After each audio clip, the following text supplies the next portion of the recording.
নমস্কাৰ জনাইছো সকলোকে শ্ৰুতিছ লিটিল কিচেনলৈ। আজি বনাইছো মই পনীৰৰ সৈতে মাশৰুম। এই ৰেচিপিটো খাবৰ বাবে খুবেই বেছি টেষ্টি হয়। আহকচোন চাই লওঁ আজি এই ৰেচিপিটো কেনেদৰে বনালো মই। ইয়াৰ বাবে মই লৈ লৈছো মাশৰুম আৰু এইখিনি এতিয়া মই ধুনীয়াকৈ গৰম পানী দি ভালদৰে ধুই ল'ম। এইখিনি ধোৱাৰ পিছত এইদৰে দুপিচ কৰি মাশৰুমবোৰ কাটি লৈছো মই। এয়া লৈছো মই পিঁয়াজ আৰু জলকীয়া, এইখিনি বিলাহী আৰু এইখিনি ফ্ৰজেন মটৰ আৰু এইখিনি পনীৰ। এইখিনি কেৰাহীটো গৰম হোৱাৰ পিছত ইয়াতে অকণমান তেল দি দিছোঁ। ইয়াতে এতিয়া মই পনীৰখিনি গোল্ডেন ব্ৰাউন হোৱালৈকে ফ্ৰাই কৰি ল'ম ধুনীয়াকৈ। এইখিনি এতিয়া ধুনীয়াকৈ গোল্ডেন ব্ৰাউন হৈ কিনে ফ্ৰাই হৈ গৈছে আৰু এইখিনি এতিয়া আমি কেৰাহীটোৰ পৰা উঠাই লৈছোঁ। ইয়াতে এতিয়া আমি দি দিম গোটা জিৰা এচামুচ আৰু দুখিলা তেজপাত। ইয়াতে কাটি ৰখা পিঁয়াজ আৰু জলকীয়াখিনি দি দিছোঁ। এইখিনি এতিয়া ভালদৰে 2-3 মিনিট ধুনীয়াকৈ ভাজি ল'ম।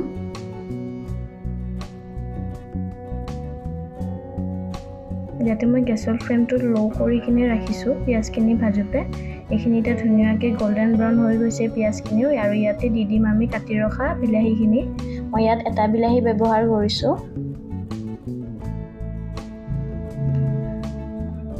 আৰু ইয়াতে বিলাহীখিনি সিজিবৰ বাবে দি দিছোঁ নিমখ। এইখিনি এতিয়া আমি ভালদৰে ভাজি ল'ম।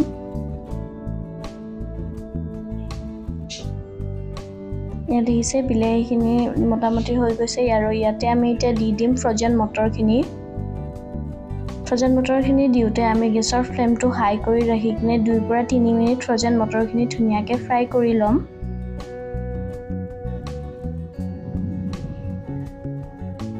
এইখিনি হৈ গৈছে, ধুনীয়াকৈ ভাজি লৈছোঁ মটৰখিনিও।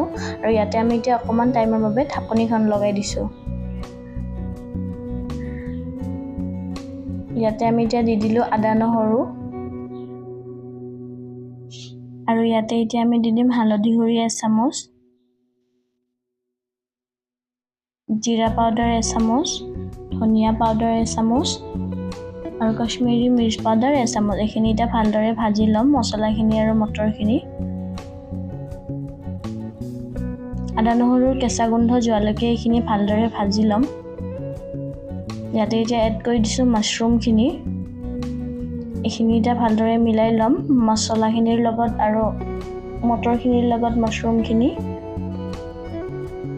এইখিনি 3-4 মিনিট ভালদৰে ফ্ৰাই কৰি ল'ম যাতে মাশৰুমত মছলাখিনি লাগি যায় ধুনীয়াকৈ। ইয়াতে আমি এতিয়া এড কৰি দিছোঁ পানী। মাশৰুমখিনি আৰু মটৰখিনি সিজিবৰ বাবে ইয়াত আমি ঢাকনি লগাই দিছিলোঁ। এয়া ধুনীয়াকৈ পানীখিনি শুকাই গৈছে আৰু মাশৰুম আৰু মটৰ ধুনীয়াকৈ সিজি গৈছে।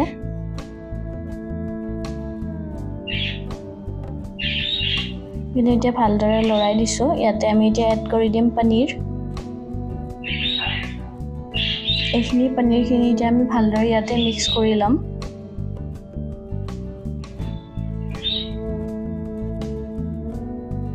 ইয়াতে আমি এতিয়া অকণমান পানী দি দিছোঁ।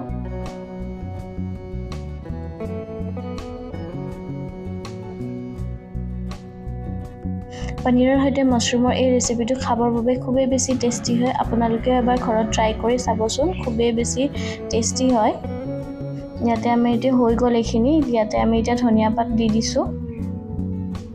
এইখিনি এতিয়া ভালদৰে মিক্স কৰি দিম ধনিয়া পাতখিনি।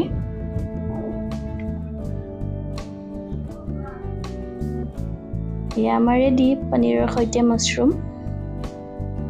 আশা কৰোঁ আপোনালোকে এই ধুনীয়া ৰেচিপি ভিডিঅ'টো চাই ভাল পালে। এনেকুৱা ধৰণৰ ধুনীয়া ৰেচিপি ভিডিঅ' চাবৰ বাবে মোৰ চেনেলটো ছাবস্ক্ৰাইব কৰি দিব। Thank U.